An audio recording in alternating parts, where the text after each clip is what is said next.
with me.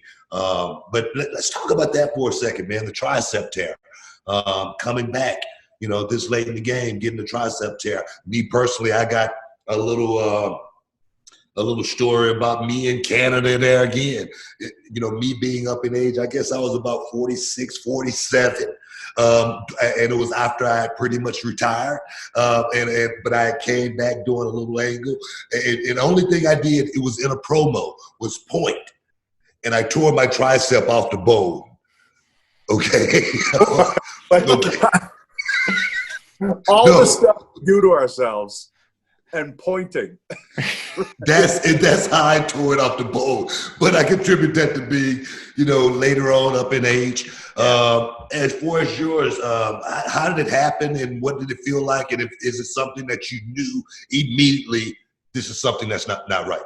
It was one of the, so we're going through the match and contrary to reports, we did it once straight through, like 48 minutes or whatever it was. And in coming back, I wanted to kind of recalibrate my style a little bit and really make it more of a Bret Hart kind of feel to my matches. A lot less high spots, more grappling, more wrestling, more fighting for things, selling, the little things like we talked about, right? So we were doing this match and we're having a blast, and we got a cue at one point. I think it was like 35 minutes, and I was like, "Whoa, all right, I'm okay." Man, I'm feeling great. This is awesome. Yeah. I did a springboard into the second RKO, and I went, ooh, okay, I got the cold sweats and I feel like I'm going to throw up. That's usually a sign. Yeah, definitely. Now, that's where it popped. And I thought, okay, well, I think I got a little bit more in the tank to finish this out. And then we got it finished. We tried to do a couple pickup shots to see how those would feel, just maybe try and add a different element to the match. And I didn't like them, but, we were just trying something different. Got to the back. I was like, I think something happened to my tricep. I don't think it's complete, but it feels like something. It's not right. And they felt around. They said, well, we think it might be complete. Now, by the time I got the surgery, the surgeon said, you probably went in with it partially torn because the tissue was already very diseased. And my elbow had been bugging me for probably about a month, but it would only bug me when I did chest or triceps. So I just thought, that's actually a sign. It is. And here's what I learned going forward. I need to listen to those signs. Yeah. I didn't listen. I just thought, I got chips in my elbows. That's all. Yeah. Wrestler mentality.